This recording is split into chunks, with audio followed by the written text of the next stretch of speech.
Brought to you by the Every Dollar app. Start budgeting for free today. I'm 24. I'm a social media creator with probably 5+ million followers. And I'm incredibly blessed and grateful for just even the opportunity to say that. And I'm probably grossing around $300,000 to $400,000 a year right now. But despite this, I still struggle with feeling financially secure. And I know that sounds maybe a little bit silly. And again, I'm grateful, but it's more about the feeling of not having this fixed income. I don't have the consistency of a employment job, just a traditional job. And so my biggest question is, how can I create a more stable financial foundation for myself so I can feel just more secure about the future down the line? Because right now I never really know what my next ad revenue paycheck is going to be like with YouTube. Well, what's been your worst month in the last 12 months? Worst month of income?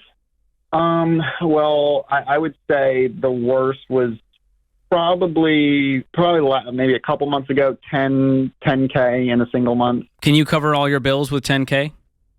Yeah, absolutely. I don't have a lot of nothing going on, no debt, fortunately. Great. No. But that just tells you, on my worst month, I still have a surplus. So there's a reality to this and fact to this that you don't have to live in this scarcity mindset.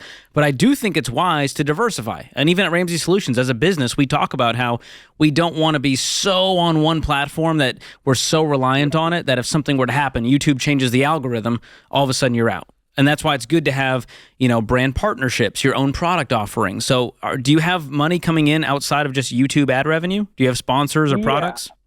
Yeah, I would say probably 60% of my annual income comes from sponsorships. But I'm sorry, it's probably just more the nerves of just, running this new operation I've developed the last couple of years. But it's the concern of not having that next sponsorship come because, it's like I don't have control over that. I do have an agency that represents me, but even a few months ago, I think I went 3 or 4 months without a sponsorship. And though the ad revenue was coming in, I have my family also working with me. And so I'm kind of the face of the brand and all that online. And so I feel the pressure at times. I get that.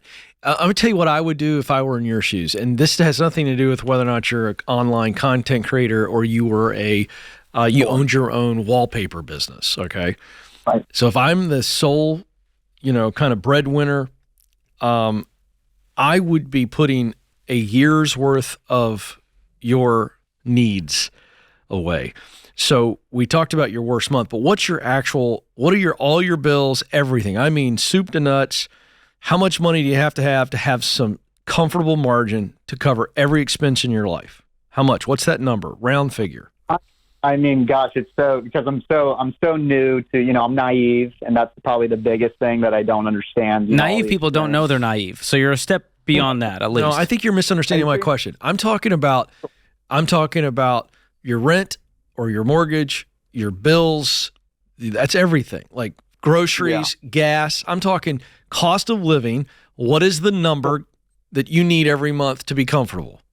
I would say probably 5,000. Okay, great. 5,000, I would feel safe. Okay, great. And you can adjust this number later, but here's my point. If I were you, what I would be doing is I would put $60,000 into a separate savings account above and beyond the emergency fund and things that we talk about.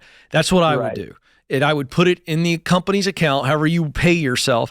I would put it, we call it retained earnings. I would put it in a savings account and not touch it. And that represents an absolute ground zero if something crazy happens and YouTube goes out of business or something happens and all of a sudden you start deteriorating and you lose your sponsorships, you lose your views.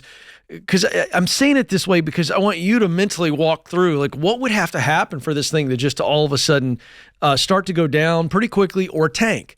But if it did, if you had $60,000 in the bank to pay you the just bare minimums, you would be able to sleep a lot better at night. True or false?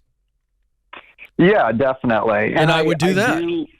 I definitely have somewhere around there put away. I think, and I guess that's because it's this new industry, being a content creator. I get it.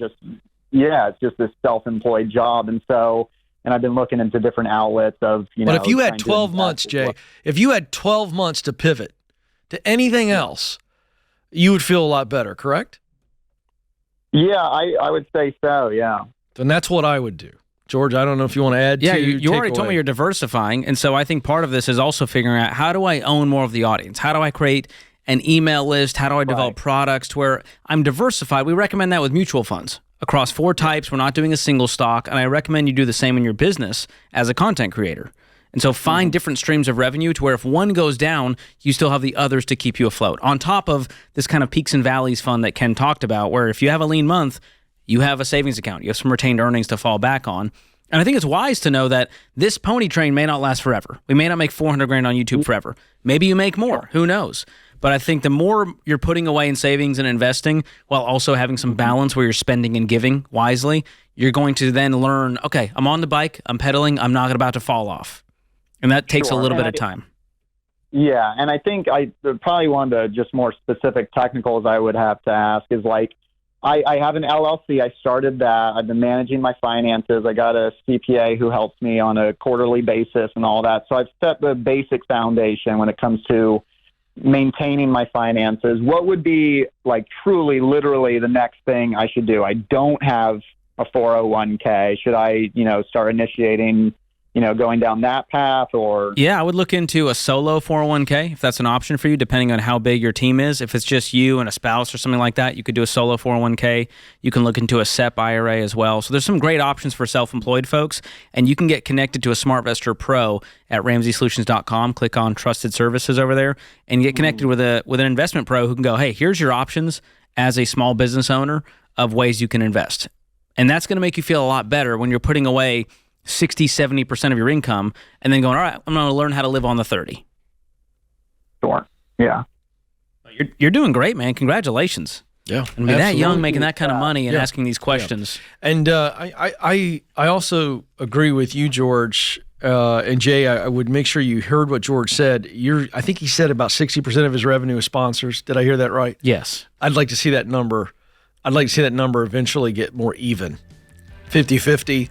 Add 60-40 revenue, the other way. sponsors, products, start to split that out. Yeah, so that, he's got a product in the marketplace that hopefully is self-perpetuating. If you lose sponsors, you lose 25% of your income instead of 60. Yeah. So whatever, he's solving a problem. To have these kind of results, he's definitely solving some type of problem. So good for you. That's impressive. Create your free every dollar budget today, the simplest way to budget for your life.